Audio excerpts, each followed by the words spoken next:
Right, this is my attempt at a Jenny Nicholson video, I guess. I'm here to talk about Halloween Horror Nights 33 and the fact that I went and what I did and then everything in between. But I decided to record this as like a day-by-day breakdown, and I'm not going to do that. So what I'm going to do is I'm going to tell you what I did, how I got there, and then talk about the event itself. I hope that's okay. So I wasn't sure if I was going to go to Halloween Horror Nights this year, and I ended up booking the trip a week before I was actually leaving, which was pretty insane because last year I left it late and I booked it 10 days in advance, but this time round, I booked it on the Wednesday and I went on the next Wednesday. The trip, I went this time for 6 days, technically. In reality, it was really 5. But I did that because it was actually cheaper for me to go for longer than I did last year. It cost me the same price, which is insane. So I booked a package with BA. I got a flight and hotel. I got the same hotel that I went for last year, which was the Avanti Palms Resort. There's 2 Avantis. There's the International and there's the Palms. The Palms is at the top. It's at the end nearest to Universal on iDrive. And the International, I believe, is more in the middle of iDrive. And yeah, I stayed there last year. I liked it, so I was happy to stay there again. The price for my trip, which was arriving Wednesday and leaving Monday, was £640 for one adult. When you book a package like that with a hotel, you don't. If you go with other people, the hotel price generally stays the same. It's the flight costs that will be different. So I got a good deal because I think the hotel alone was about 350 quid. So for a return flight, that's not bad. I flew out, I think it was a 10:30 from Gatwick, something like that, and was due to get there about 3:30. Got there slightly late by like, I don't know, 20 minutes or something, and it took us quite a while to get through to the. It didn't take as long to get through to the luggage. You get through to the luggage really quickly, but the luggage took quite a while to come up, so that took a lot longer than expected. Now there was a few differences on this trip for me.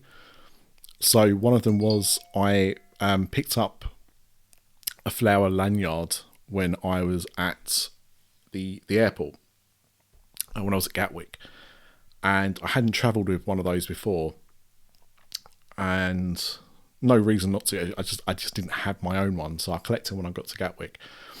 And when I was going through US Customs, they actually fast tracked me because I had one on. Now, that is because I have a disability, so like, I'm not telling you this because it's like a time hack. I'm telling you this because that's just the reality of it. So if you've got anyone in your party that is disabled, whatever the disability is, if you've got a flower lanyard, they seem to pay more attention to that in America than they did in London. At Gatwick, there was no kind of. I didn't need special assistance or anything like that, but I'm just saying that no one kind of recognised it or called it out. Whilst when I was at MCO, the staff, if they saw you had one, they were like, right, over here, we'll get you through. So that was nice. Now, when I've done this trip before, either solo or with other people, I've just booked an Uber or a Lyft when I've got to the airport to get me to the hotel. But because I was travelling solo, I thought, well, I can get a bus, because I've been looking at that before I got there. There was a bus that went to my hotel from the airport. So the bus was like $2, but you can buy a bus pass. I think the week was about $14, $15, something like that. So in the end, I just decided to buy myself a week-long bus pass because I knew I was going to use buses elsewhere in Orlando. And then at the airport, I asked where I needed to go. They showed me, or they kind of like pointed me in the direction. So like follow these signposts. So I did that. Got to where I thought I needed to be. Then found out that I wasn't at the right place and I had to go to another part of the airport. It was a whole mess. And it probably took me about 50 minutes to actually get on the bus, because obviously once I found the right place, I then had to wait for the bus to turn up. So it did take quite a while. Well, that was my own fault. I'm not blaming anyone for that. It was just timing. The bus from MCO to my hotel on iDrive took just over an hour. So it wasn't too bad. The only problem was it was a standard like bus that you see on iDrive. So it was like nowhere for like luggage to go or anything like that. Which meant when I sat down, I had to, hold the luggage, which was fine, but it's wheeled. So that meant that, it rolled around a little bit. So I had to kind of hold on to it the whole time. And the bus did get busy with people because it's quite a long route that it takes. So that was a slight issue, but it is what it is. What else can you do? Would I do it again? Solo wise, possibly, but it did take a lot longer to get there. And yes, you save money. And again, the way I looked at it was, if I get an Uber or a Lyft, then I'm paying anywhere between $25 and $50, depending on the time of day and how busy it is and everything. And if there's more than one of you, that economically makes sense. I just thought, because it was just me, I'll give the bus a go. So when I got to iDrive, I actually got off a couple of stops early because I wanted to go into Walgreens, which is at the end of the part of iDrive that I was staying on. So I went off at Walgreens just to get a few bits and pieces for the room. So just got some drinks, got some snacks. So I knew that I had stuff. I'll have stuff in the room as soon as I start. And then I walked down to the hotel. There was a couple of people in front of me, so I thought, this isn't going to take too long. But they had about 6 rooms between them. It was like a few families. So it did take about 20 minutes for me to actually be seen by anybody. And when I eventually did get seen by somebody, they're taking my passport, they're looking my details up on the computer, and they cannot find my booking. They just can't find it. And they found last year's booking, but not this year's booking. So they said, you're going to have to contact the airline, because I told them that I booked it with BA, so I said, you're going to have to call them. So at this point, it was about 8 o'clock at night, local time. So that's like 1ish in the morning UK time. I just had to use my fingers there. It's a 24-hour number though. However, my SIM plan in the UK didn't have international calling. It was like £5 a day or something. So before I went, I bought an eSIM because I was looking at like alternatives, and it's like a virtual SIM that you install on your phone, and you can use however, whatever data you've paid for, you get. So I bought, I think, 10 gig for about £12 or something with eSIM, and it was activated, but I couldn't make phone calls with it. I didn't realise that this virtual SIM gave you data, so you could use the internet and stuff like that, but you couldn't actually make phone calls.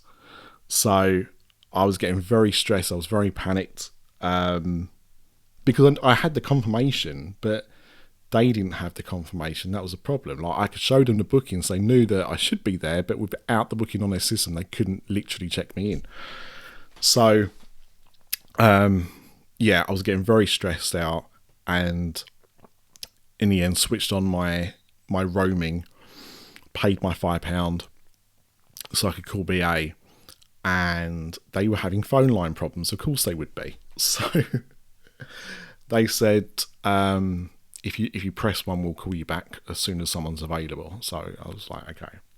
So I went to the receptionist and said, I'm just waiting for them to call me back. Can I possibly leave my luggage in the store, and once it's all sorted out, check in? Would that be okay? And they said, yep, it's fine. So checked my luggage into the storeroom, and then made my way to Universal, because I knew I had to get my ticket sorted out and everything like that anyway. So I thought, I'll just, other than just standing there wasting time, I might as well go to the parks and waste time there. So I walked up to Universal.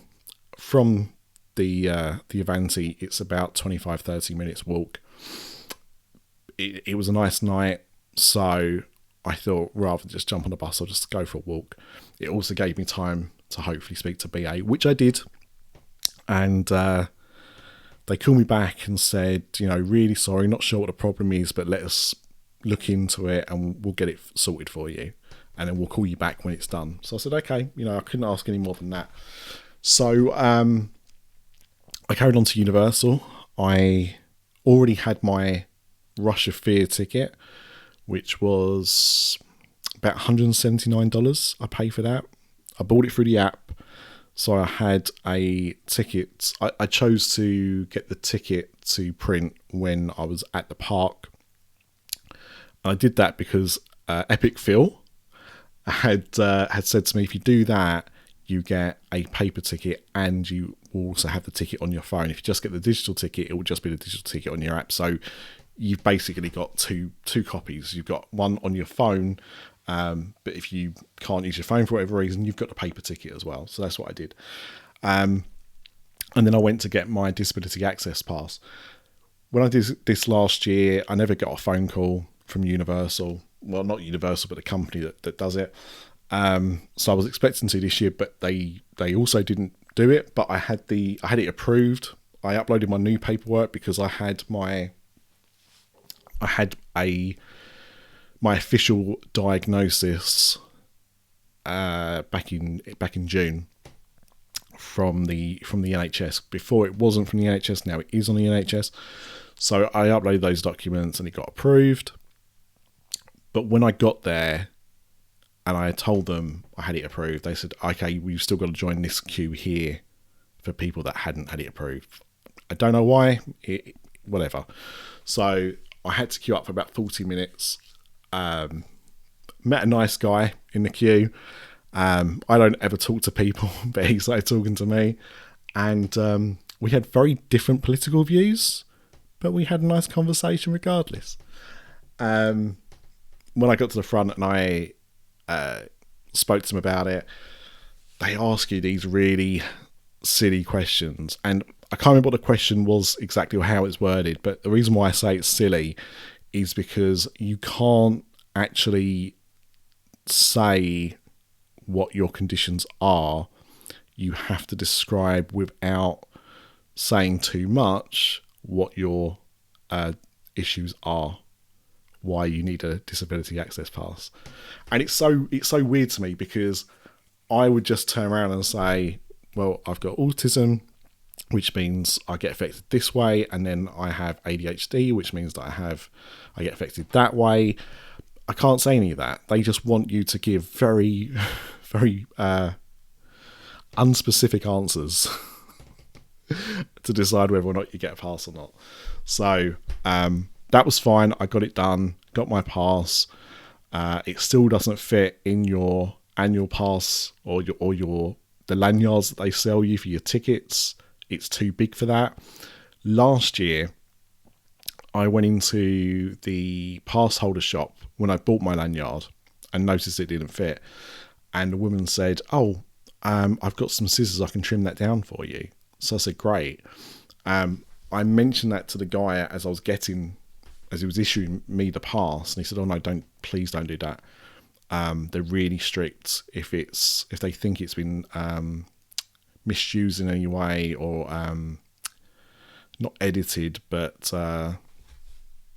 tampered with, I guess, they can take that off you, and then you have to go and queue up and get another one for doing it. And I was like so silly, because you can cut the sides of it and you're not interfering with anything. Like, you're not cutting the writing out or anything like that, because there's big margins either side. But whatever, I didn't want to chance it, so it just lived in my wallet for the duration of the trip. Whatever.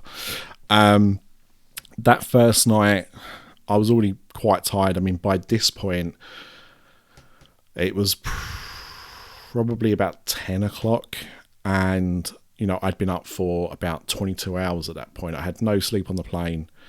I had a breakfast at the airport. I didn't eat lunch on the plane. I don't know what the food... Actually, no, I do know what the food was on the way there. It was way back. They couldn't tell me what the food was, which was bizarre.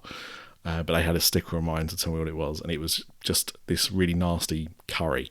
It's the first time I've been on a flight and had a vegetarian dish, which was really disgusting. I normally go ask for vegetarian Asian, and you normally get like a curry or something similar.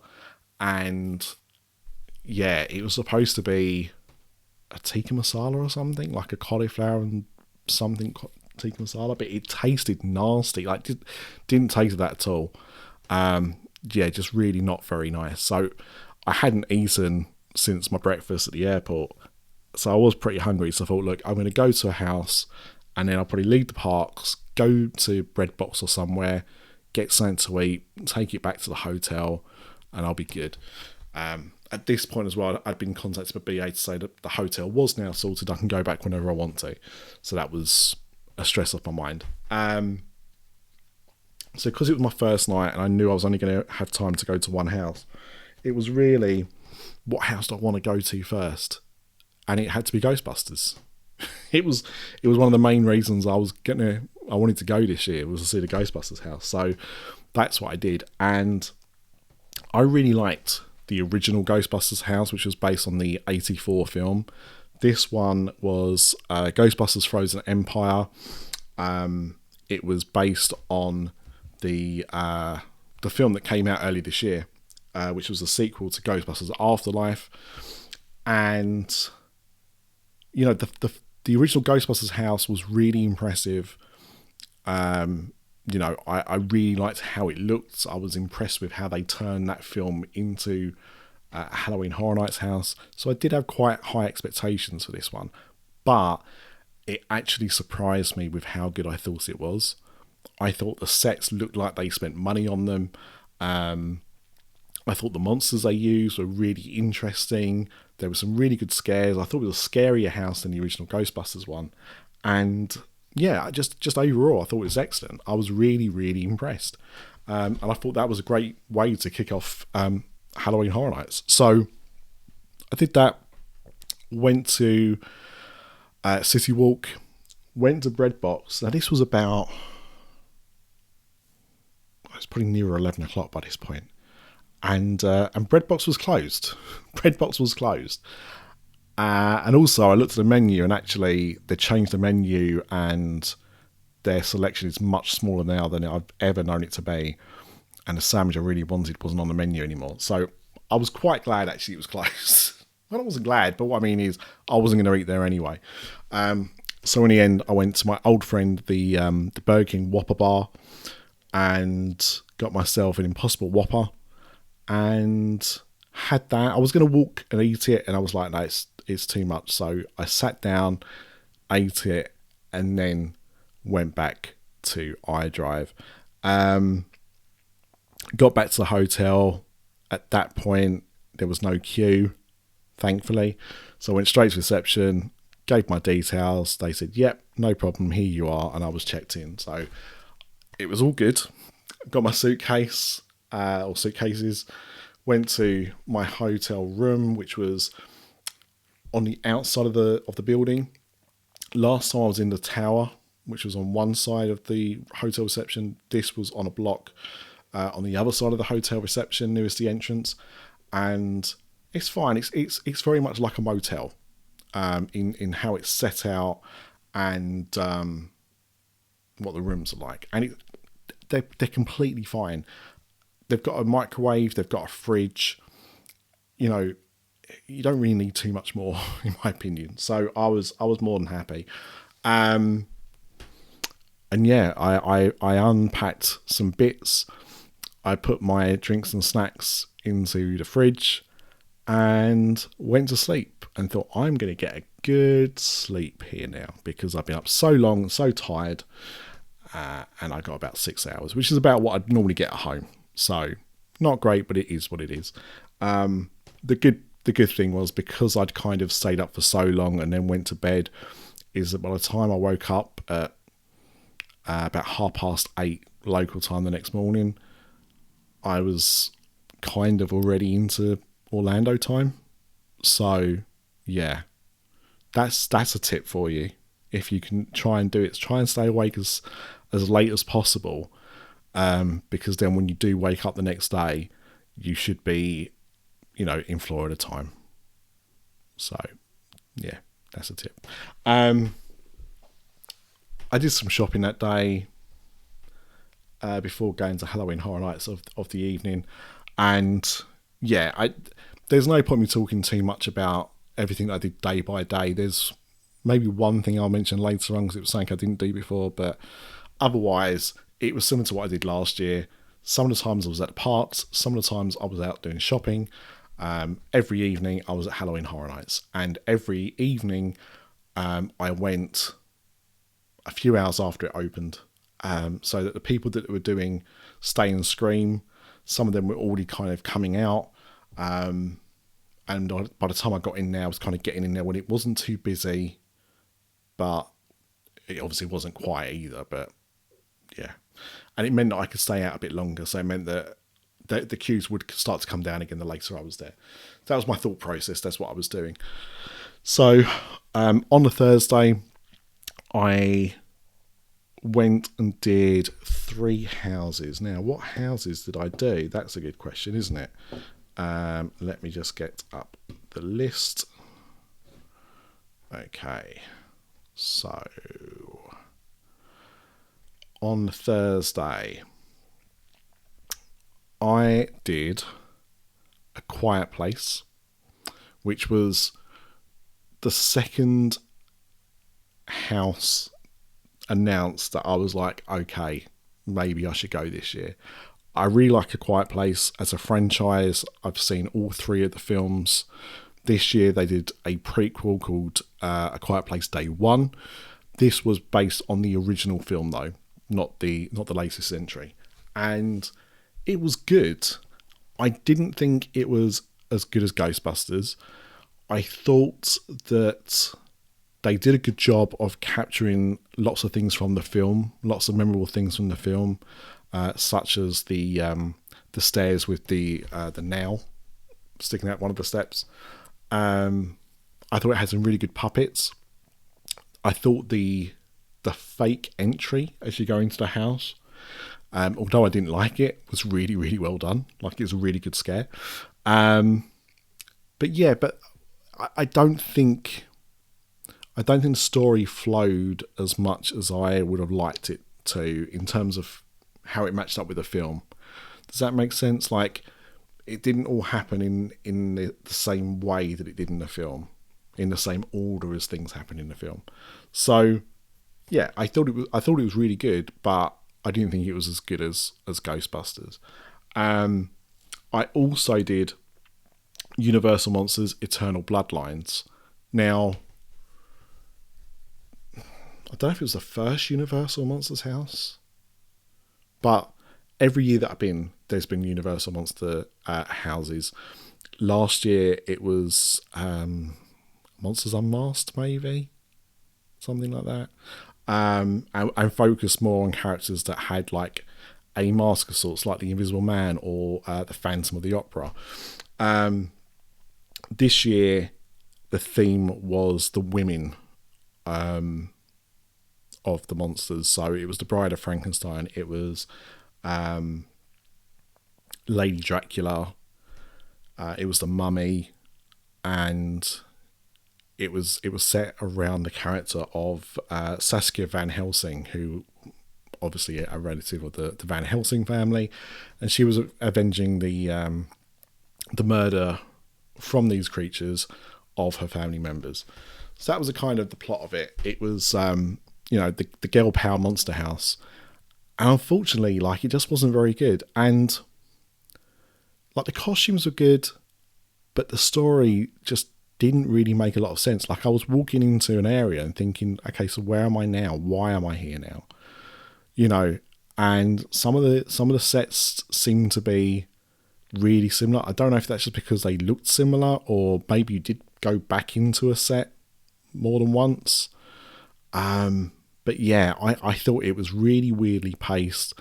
I didn't think it was anywhere near as good as previous Universal Monsters House, and that was a huge disappointment for me, because historically they've been some of the better houses, or certainly ones that I've enjoyed the most. And this one I just didn't enjoy it, and I was really, really disappointed with it. It'll be interesting to hear what other people think about it. And then the only other house I did that night, I think... No, it was just those two. I just did those two that night. Yes. Because during that night, there were a few people that were out at Halloween Horror Nights at the same time that I didn't know when I booked the trip that they would be out there, but they were. So we met up for a drink in Springfield, and it was nice because some of the people were people that I'd met before, and some of the people were people that I'd spoken to but not met. So it was nice to actually kind of put, proper names to faces and stuff like that. So Simon and Julie, who were the first listeners that, I think maybe the first listeners I ever met actually in real life. Me and Craig met them in 2017, and we've been friends ever since. Phil, Epic Phil, who I think the first time we met him was 2019 when we had the meetup, and he and Simon do a podcast together, and we've done stuff with Phil before. I've been on his podcast before, and it was good to see Phil again in real life, and Steve and Jane, who Steve we've had on a podcast before. But they've been patrons for a number of years now, so it was nice to finally meet them in person. And Craig Willits, someone else that we had spoken with before, but again, none of us had met. So it was really nice. I mean, I am, as you know, not hugely sociable, and I can get a little bit overwhelmed. But because I knew some of the people that were going to, I already knew some of the people, so it wasn't a scary situation. Like, I didn't feel very anxious about it. Maybe that was a new medication I was taking, I don't know, but either way it was nice, and I thought I'd just pop in and say hello. And I think we were there for about 90 minutes. We had a drink at Moe's, and then we went over to a bar in the San Francisco area. Can I see what it was called? No, it wasn't the HHN bar. It was the Wanna Haunt. Yeah, I think they called it the Wanna Haunt, and that's where we got these Blinky cups. Everyone loves a Blinky cup, except Universal, because for some reason they had stopped selling these this year and replaced with something else. Apparently it was something to do with a problem with the cups, I think, when people were washing them. But it quite clearly says instructions on the bottom here about being able to take the base off, which I'm now not going to be able to do before you wash it. So yes, you can. Oh, that's because I've just stuck it back in. But yeah, so you could take the base off before you washed it, because it's got holes in it, so you can't submerge it in water. You just have to remove the base. But it does tell you that. So I'm glad to have these, because that's almost a collector's item now. So because of that, because of how long we stayed there, I was getting a bit tired, so I didn't want to do any more houses, and I knew I had 3 more nights to go, so I called it a night at that point. The next night, so the Friday, I met up with Sean, who I saw last year, and someone I followed on Twitter for a long time, and I said, look, I'm coming out, any chance of us hanging out for a bit? And I just thought we'd hang out for about half an hour or something. I didn't want to disturb his night too much, but we hung about for a couple of hours. It was nice. It was really nice, and he'd been there for the first few weekends, so we'd kind of like done all the houses, and he said, is there any house you haven't done yet that you want to do? And I said, well, actually, I've still got quite a few to do, but what's your favourite? And he said, I like Monstrous. So I was like, okay, I'm happy to do that, because I hadn't done that, so I had to check it on my list anyway. So we went and queued for that. It wasn't too, like, considering it was Friday, I think it was about a 35-minute wait, maybe a 40-minute wait. And that was pretty spot on. Like, that's pretty much how long we had to wait. And Monstrous, the Monsters of Latin America is its full name. So yeah, it had 3 monsters that were of Latin origin, like Latin folklore. And I didn't really... I've been in Latin houses before, and I've quite enjoyed them. Like there was one for Chupacabra a few years ago. And so for that, on that basis, I was looking forward to it, but I wasn't expecting like a huge amount. But I really liked this house. I thought it was really interesting. It felt like a different kind of concept, and there were some scares that I'd never seen attempted before. So yeah, I was really pleasantly surprised, and it felt like it was a sleeper house of the year, because no one was really talking about it, but when you did talk to somebody about it, they had like high praise for it. So yeah, that was really cool, and hanging out with Sean was really cool, and he's a good guy. If I remember, I'll put his Twitter handle here, or whatever social media he's on at the time, because we're all leaving Twitter. We don't like Twitter anymore. So I did that, and then we went out, had a drink, and then some other content creators that Sean knew also came to the bar area, so we hung out with them for a little bit. But I thought this would probably be a good time to let him go. So I said, I'll leave you here and hopefully see you a bit later on. And just as I was leaving, I bumped into everyone from the night before. So we had another drink, which meant I got less houses done than I expected to. But I was being sociable and being nice, and I enjoyed doing it. So it was cool. It was worthwhile. But what else I did at night? I did Slaughter Cinema. Yes. That was the last house. I did that on the way out. So Slaughter Cinema was a house that I was really looking forward to. I hadn't done Slaughter Cinema 1. It was a year that I didn't go.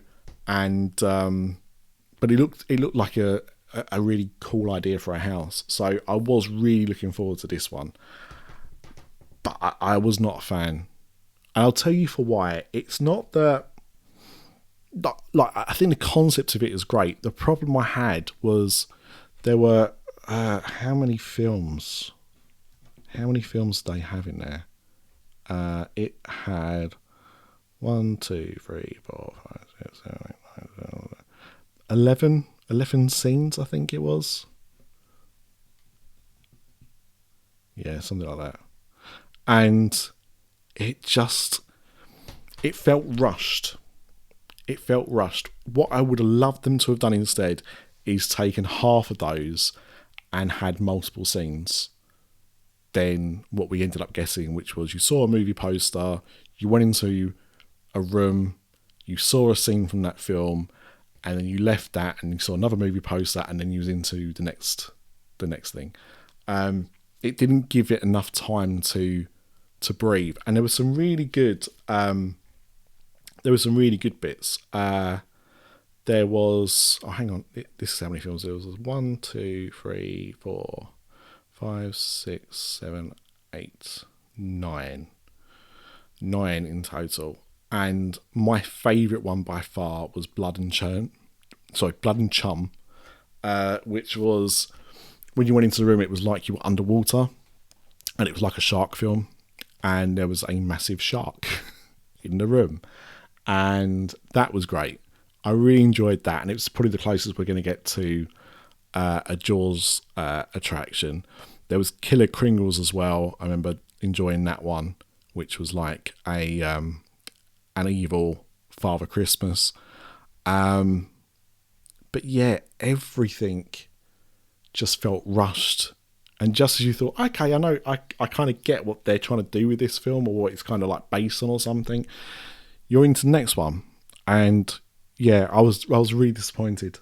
I hope if they do it again, they go down that route. Less films and more time seeing those films being like created in real life, because I think some of them would have really been fun to have experienced more of what they had to offer. But I just felt really rushed, and I didn't really enjoy it. So yeah, that was my Friday night. On the Saturday, I'd been fighting off a cold, and I was trying to have an easy day. I went to the parks, got some of the attractions done that I wanted to do, and then went back to the hotel for a little bit of a rest, and decided I didn't want to do Stay and Scream that night, and it was going to be Saturday, so I knew it was going to be busy, so I didn't want to go too early. So I thought, you know what, I've got some time now to go to Disney Springs. So I did that. I got a bus down iDrive. Then I changed onto a different bus, which went directly to, so did I say Downtown Disney? Disney Springs. Old habits die hard and everything. And yeah, got to Disney Springs and spent a bit of time there. I hadn't been since 2019, so I wanted to kind of see what was like new and what was different. And no, last time I went there, oh no, hang on, it wasn't 2019, it must have been 2017. Jesus. Disney Quest had closed, the NBA experience was being built, and obviously that's all gone now as well. So yeah, so I went to Disney Springs. I went to the World of Disney, and my God, that was the busiest and craziest place I went the whole time I was in Orlando. It was absolutely insane. It was like going to a supermarket on Christmas Eve with an hour to go before it closes. Just manic everywhere. Didn't enjoy that, I can certainly say. Went to Ghirardelli, Daddy, got my wife some chocolate. My wife.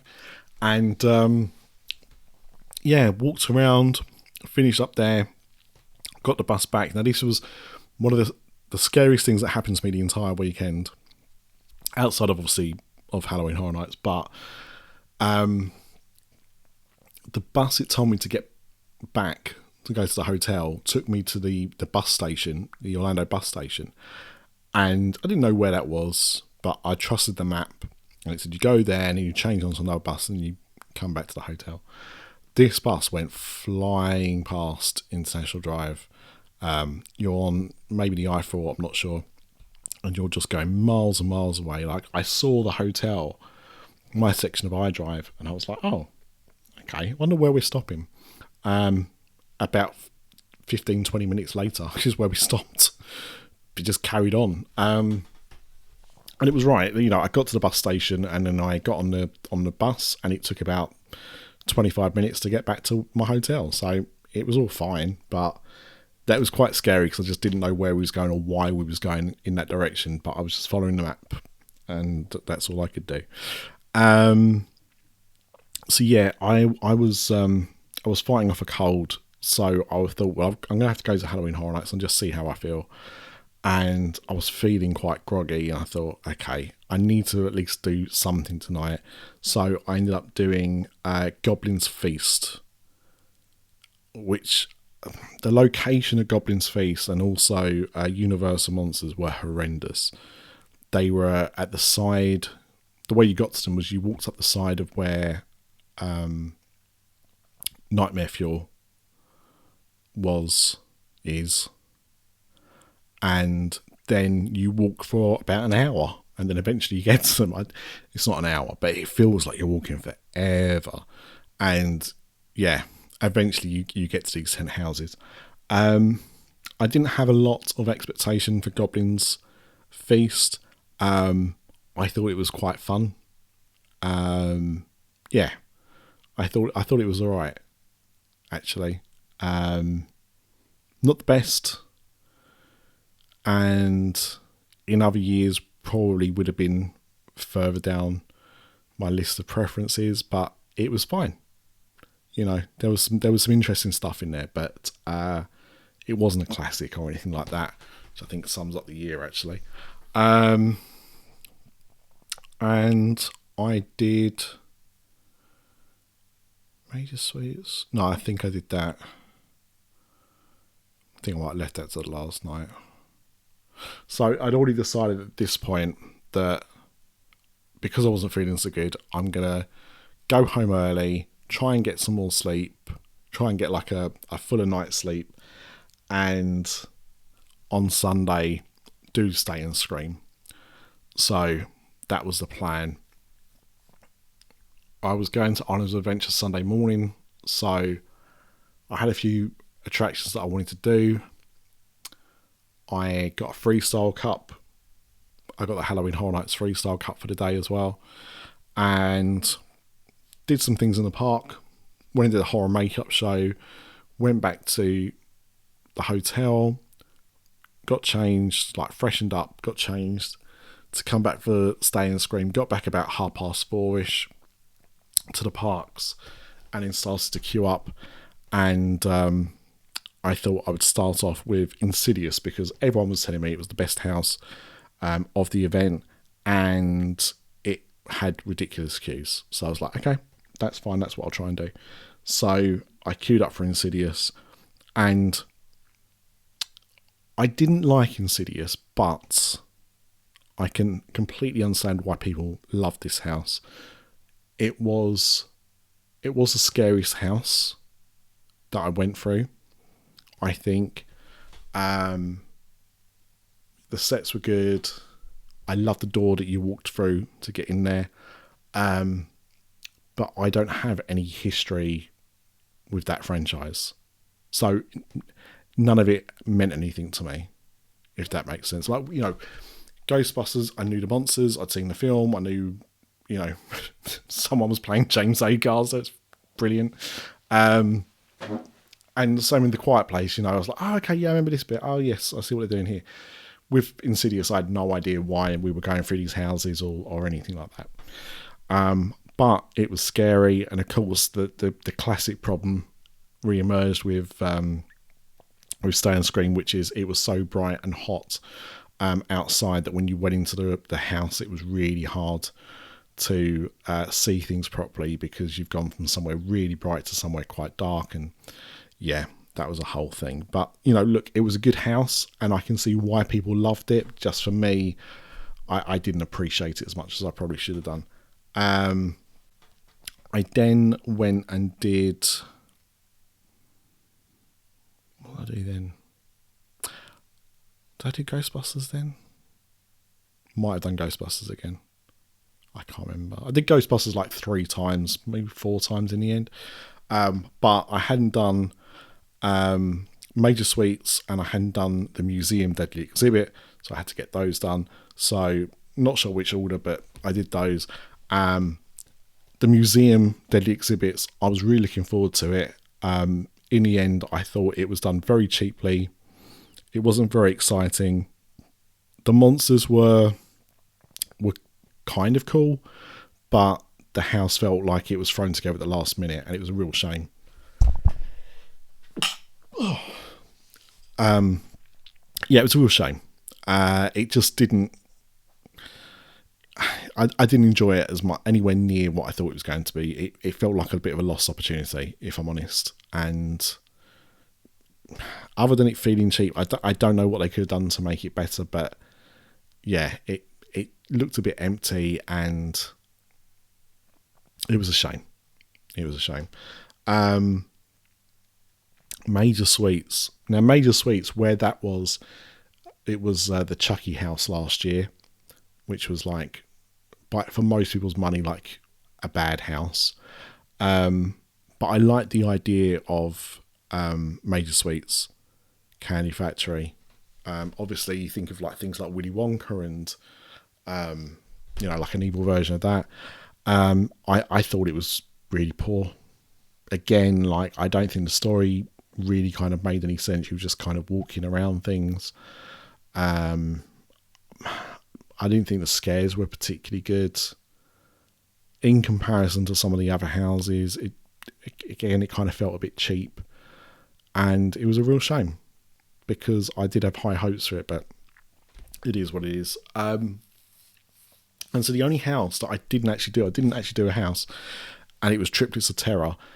Every time I went there, I'd either just missed the queue being like a really low wait time, or I got there and it was a really high wait time.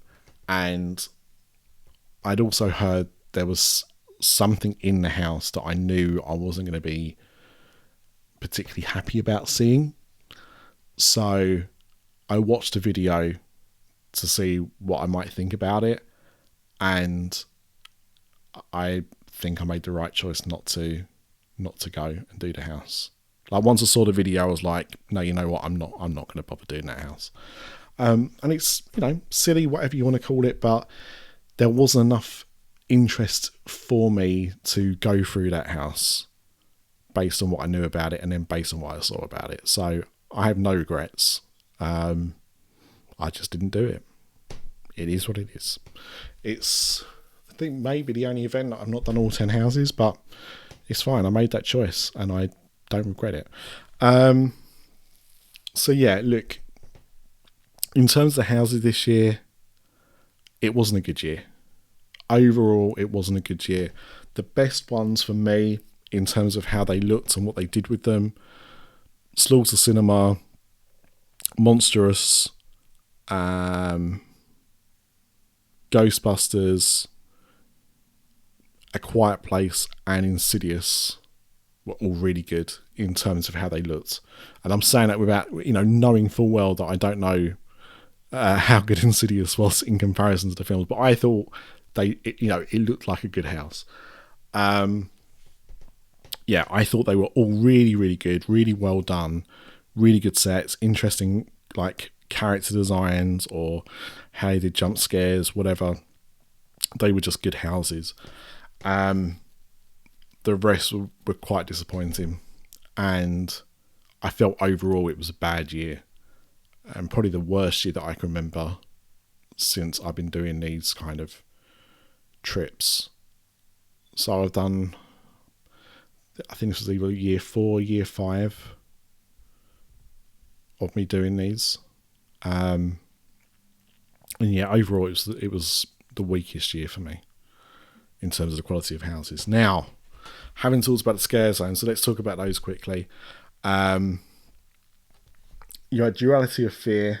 So the first night I went, they didn't have this operating, but most other nights they did. They had Sinister and Surreal, both spelled with a 3 instead of an E, for reasons that I don't understand. They were on top of like the an entrance platform as you came into the park, and they had like a pre-recorded spiel that they were lip syncing to, I believe, and they were telling you, why they're there, what they kind of prey on fear. Okay, that was about all I got to say for that.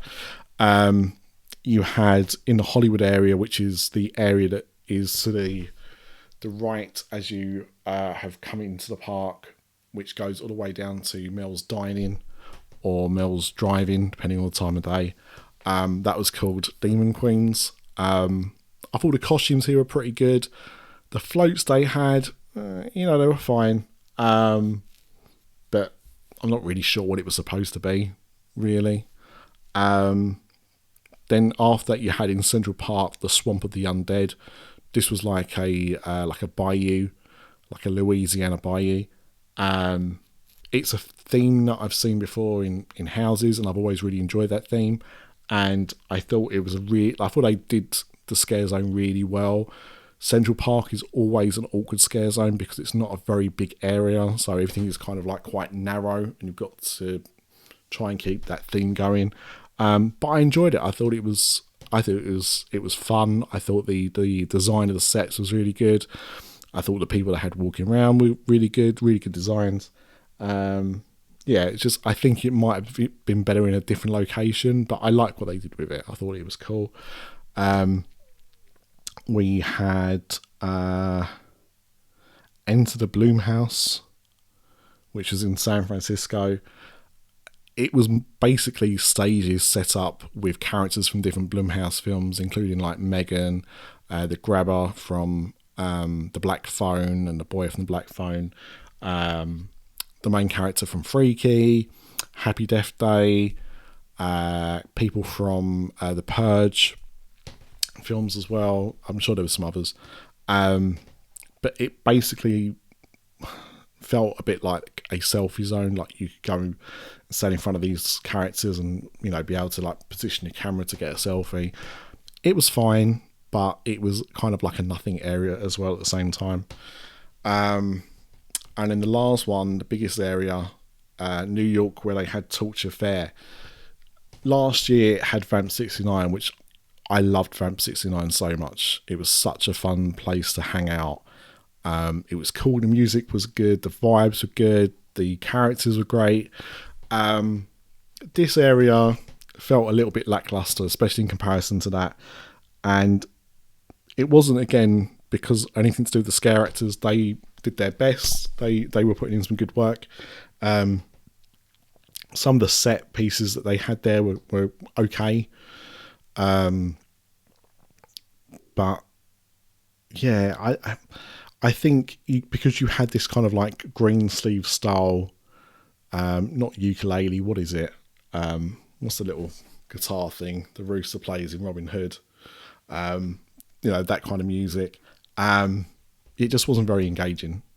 And so it felt a bit of a shame because it was clearly, you know, a good idea, but I think that area should be more of a party kind of atmosphere. I think Vamp 69 to me showed that that's what you want it to be. You want it to be a bit of a party area, and this wasn't it, I don't think. So the scare actors were brilliant in this zone, but I think overall it just didn't really do very much. I didn't do.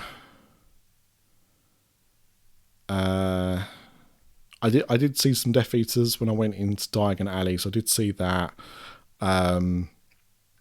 Attractions, I did Harry Potter Escape from Gringotts, and I did Revenge of the Mummy. They only had 4 attractions open this year. They didn't have Transformers open as they normally did.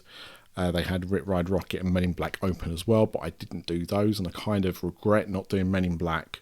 I definitely wasn't going to do Rip Ride Rockit.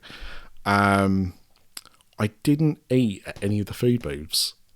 Obviously, on the lead up to it, I saw the really cool looking Stay Puft Marshmallow Man that they had at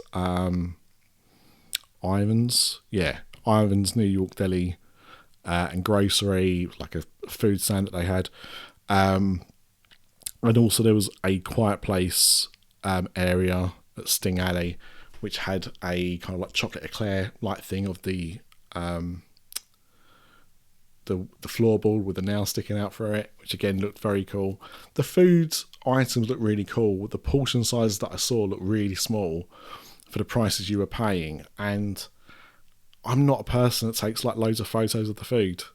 You know, I'll probably include some in this video and I'll just credit the person that's done them, but I'm not going to take pictures of all the food items. I'm not going to buy all the food items just to take pictures. So, you know, it was kind of a bit of a waste. But yeah, I didn't see the show, which this year was called Nightmare Fuel Nocturnal Circus. I tried a couple of times. The queues are just really big, and I just didn't want to stand around that long, so I didn't go and see it. as is tradition. I haven't seen any of these Nightmare Fuel shows or the previous dance shows that they had. Basically, if you're not Bill and Ted, I'm not interested. And that's not a knock on the performers. I'm sure it's a great show. It's just not something I was too bothered about. So, yeah. And the only other things of note is on my last day, I did the last few things that I wanted to do at the parks, and then I came back to iDrive and I went to Arcade Monsters. It's an arcade that was opening up last year when I was there, and I really wanted to go and see it, but it wasn't open. So this time around I was like, well, I'll try and make time for it. So I did. It cost me $25 plus tax to go in. It's open 10 till 2 a.m. So 10 a.m. till 2 a.m. If you pay $25, it's your entry in. You can't leave. You pay $35 for that day. You can kind of come and go as you please. So if you want to go there in the morning and then go and do something else and then come back there late at night, you can do. But if you pay $25, you can only use it once to go in. That's just the rule they have. I don't know. Look, it's really fun. I'll try and put some footage in here so you can see what it's like. I thought personally it was a bit expensive. I thought I got my money's worth out of it personally, but if you're like a family of four, then that's like $100 to go and do this place, and I would say you'll probably get somewhere between 2, maybe 3 hours before you get bored. I think. I had fun playing the pinball machines. I had loads of pinball machines and I enjoyed that. They had a good mix of different arcade games, some like really old ones like Tapper, which I'd never played before properly in an arcade with the beer tap, and fighting games, and then some driving games and some shooting games. You had a little bit of everything. You had some sports games as well, like basketball, and then there was American football one. It was good and I enjoyed it, but yeah, I think you have to look at the price and see if you think that's worthwhile for you. I wouldn't do it every time I go to Orlando, but I would absolutely do it on occasion, I'm sure. Like, especially if they kind of like change games every once in a while. So yeah, that's it. I flew back. I had a panic at the airport because the driver said, "Oh, your suitcase is heavy." And I thought, I don't think it feels that heavy. And I weighed it in the airport, and it said I was over by about 10. And I was like, it can't be, surely. And I was trying to sort stuff out and move stuff from case to case, and anything that could go into my hand luggage that wasn't liquid went in the hand luggage to reduce the weight down. And then I realised that I hadn't pressed a button on the scales, and it was doing it in pounds, not kilos, which I was working it out in. And my suitcase was actually quite light, even with all the stuff that I'd built while I was out there. So, yeah, I put everything back in the suitcases and went off. But other than that, it was fine. The flight was fine. Got back Tuesday morning about 10 o'clock, and that was it. So the event, final thoughts on the event. I thought as I said, I don't think it was a good year. I think overall the houses were okay, not amazing. A few ones that I really enjoyed that I saw, and others that, I've almost forgotten about already, which is unusual. Like normally, even the houses I don't like, I've got like lots of thoughts about, lots of memories about. I just didn't. The ones that I didn't enjoy, I really didn't enjoy. The scare zones are weak. Scare zones generally for me are quite weak, but you might get the odd gem like we did last year with Vamp 69. The Bayou one was clearly my favourite. Medieval Fair was fun, but again, it wasn't as good as it could have been. The merchandise I thought was quite poor. I didn't buy any merchandise this year. From Halloween Horror Nights, I did buy some merchandise, but it was not Halloween Horror Nights related.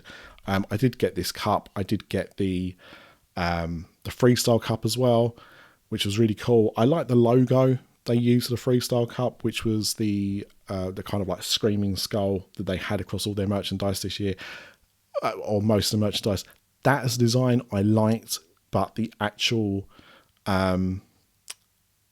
t-shirts and hats they had particularly for the event, I didn't think much of. Yeah, you know, I'm glad I went, but when I came back last year, I thought to myself, I really hope I can come back next year. That was my thought. After coming back from this year, I really don't know when I'll be back. They'll have to really put something on that I'm desperate to see next year for me to even contemplate going.